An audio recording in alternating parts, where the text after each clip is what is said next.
A liturgia da segunda-feira, na oitava da Páscoa, é extremamente sugestiva para nós compreendermos, ao mesmo tempo, a beleza, a sublimidade, a grandiosidade, o fascínio, o encanto, o júbilo, a alegria da igreja primitiva nas primeiras horas do dia da ressurreição do Senhor.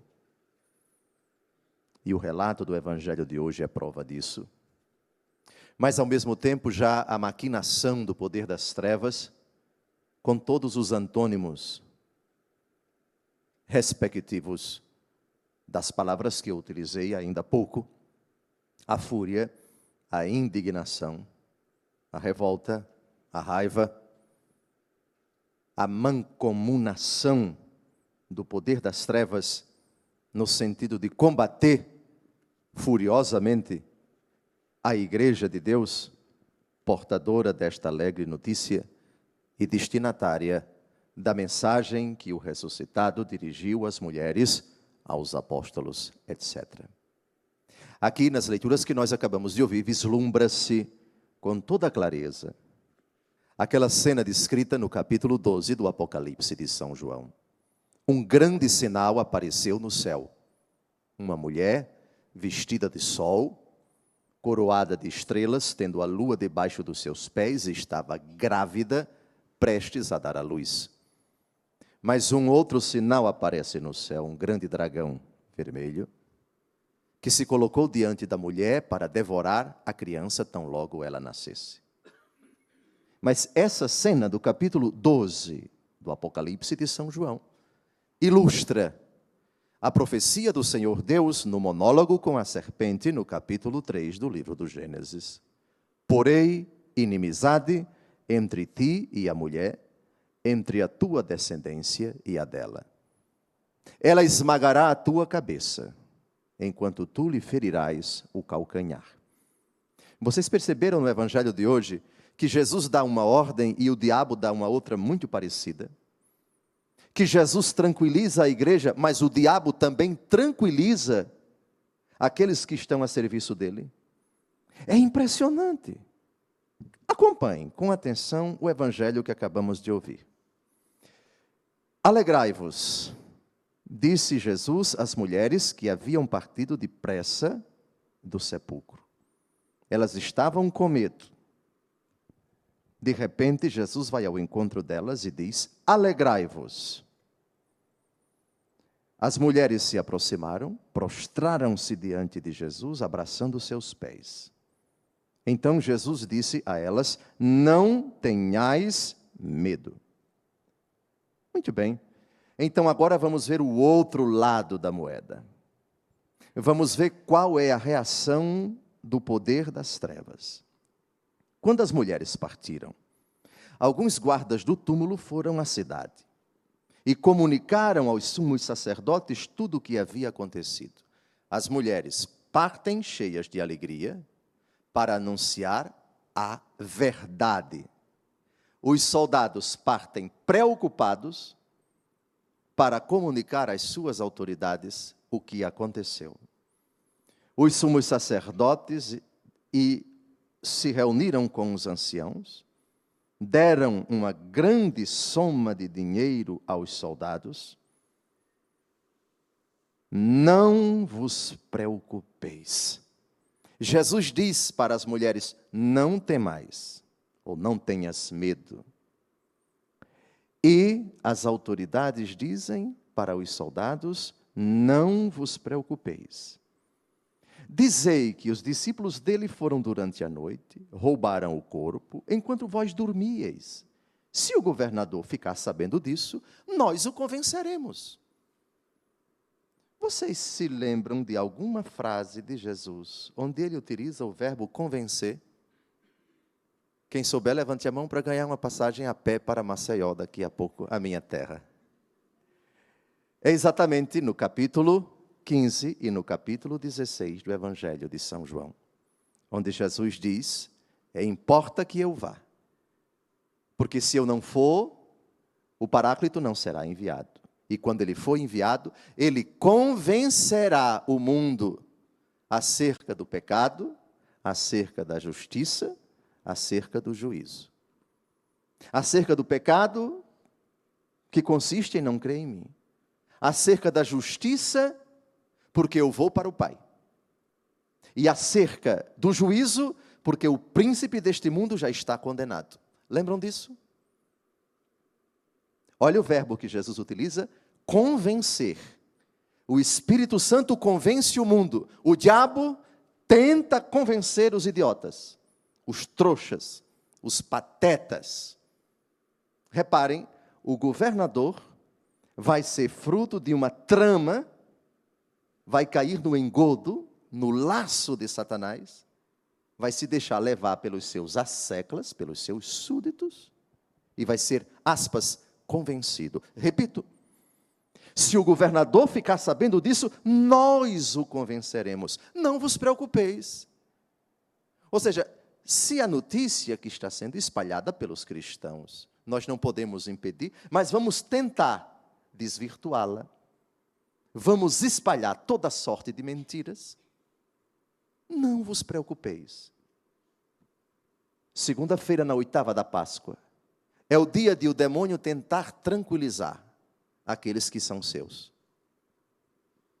O engodo, o embuste, a mentira, o adversário continua a agir, e Jesus já sabe disso. O diabo diz, não vos preocupeis. Jesus diz, não tenhais medo. Que maravilha.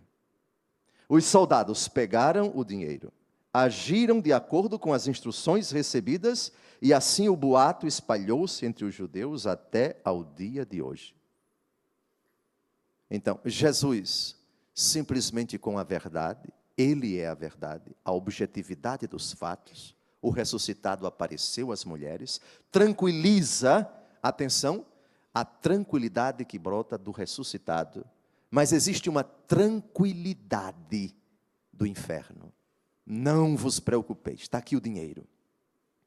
Grande quantidade de dinheiro.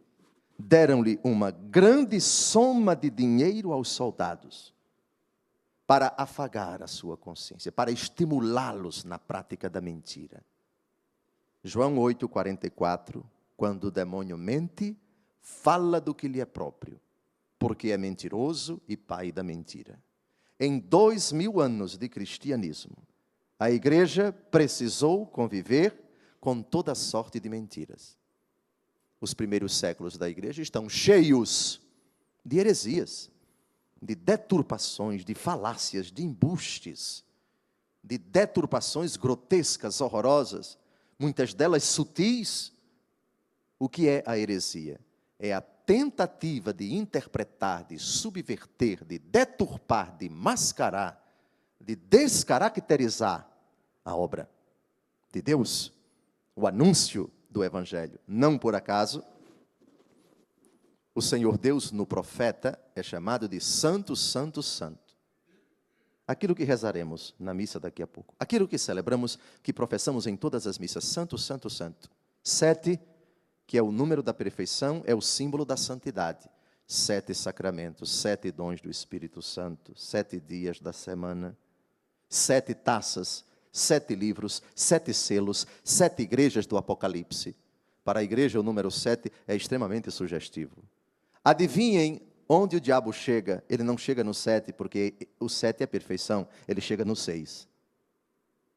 Se Jesus é o santo por excelência, se Deus é santo, santo, santo, 7, 7, 7, o demônio é 6, 6, 6. 666, o número da besta do Apocalipse, Apocalipse capítulo 13, versículo 18. Amados, atentos, porque o ressuscitado e sua igreja já estão sob o ataque do inimigo. Pensemos nos tempos atuais. Você digita o YouTube e percebe dezenas de vídeos onde os cristãos são sumariamente executados. Não somente pela face mais horrenda do diabo nos dias de hoje, que é o Estado Islâmico, mas em muitas partes do mundo. Quem lembra do que aconteceu em Alexandria, no Egito? um atentado numa igreja copta, a poucos dias da viagem de Sua Santidade Papa Francisco ao Egito.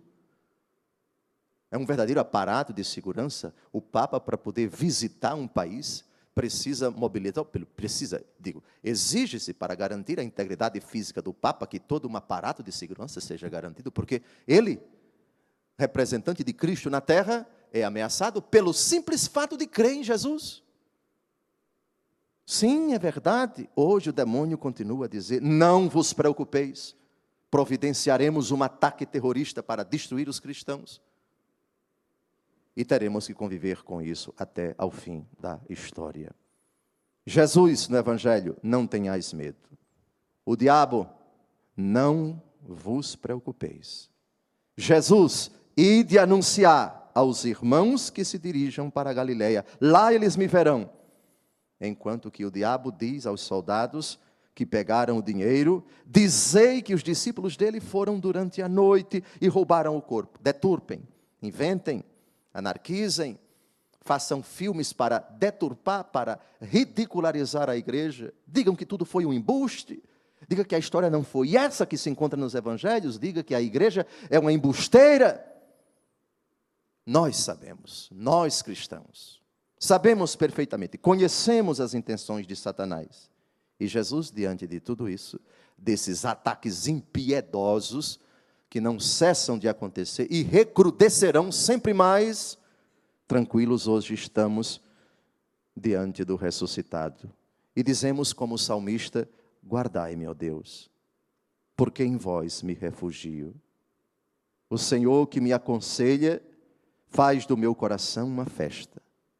Malgrado a ação de Satanás, minha alma rejubila de alegria e até meu corpo no repouso está tranquilo. O diabo tenta tranquilizar os seus. Não vai faltar dinheiro para comprar bombas, para comprar armamento, para perseguir os cristãos, para dizimá-los da face da terra. É uma face horrenda, terrível de Satanás. Quaisquer que sejam as suas manifestações, até institucionais, de regimes, de governos, que massacram a igreja, que eliminam os cristãos, que perseguem impiedosamente os discípulos de Jesus. Nós sabemos de tudo isso, mas minha alma rejubila de alegria e até meu corpo no repouso está tranquilo. Como São Pedro, na primeira leitura de hoje, no dia de Pentecostes, cheio do Espírito Santo, anuncia a boa notícia: homens de Israel, escutai essas palavras. Ele sabe que está se arriscando, vai ser preso, o anjo vai libertá-lo, vai sair da prisão, enfim. Mas o relato dos Atos dos Apóstolos é o drama de uma igreja que tem que enfrentar as manifestações terríveis do poder das trevas. Também São Pedro, no seu discurso de hoje, diz: alegrou-se por isso o meu coração, exultou minha língua, e até minha carne repousará na esperança.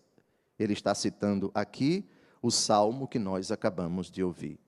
É a ressurreição de Cristo, que previu e anunciou com as palavras: ele não foi abandonado na região dos mortos, e sua carne não conheceu a corrupção. Deus ressuscitou este mesmo Jesus, e disso nós somos testemunhas. Esta é a história da igreja após a ressurreição. Ela não encontrará tranquilidade do mundo. O mundo está tranquilo, não vos preocupeis, dizem as autoridades aos soldados, porque aqui nós temos dinheiro, nós temos um aparato, nós temos uma estrutura para perseguir os discípulos daquele que morreu e que nós acreditamos não ressuscitou, portanto é um embuste. Os cristãos, na verdade, são os mentirosos e nós os combateremos com as armas de que nós dispomos. Olhamos para tudo isso e vislumbrando as tremendas dificuldades que a igreja experimenta também do ponto de vista institucional, tantos projetos de lei, tantas iniciativas para cercear o direito sagrado de os cristãos professarem a sua fé nos diversos países, nas diversas regiões do mundo. Jesus nos tranquiliza: não temais, permanecei tranquilo o vosso coração. O Salmo 36 diz: entrega o teu caminho a Deus, confia nele e ele agirá. E os desejos do teu coração ele atenderá. Sabemos que temos diante de nós, no presente e no futuro, o grande dragão, colocado diante da mulher para devorar a criança tão logo ela nasça. Todavia, a tranquilidade, a certeza, o júbilo, a alegria que brota do coração da igreja, animada pelo Espírito Santo, com a presença do ressuscitado, nos impele, nos urge a continuar a professar a fé e a cumprir o mandato do Senhor. Ide e anunciai. Louvado seja nosso Senhor Jesus Cristo. Para sempre seja louvado.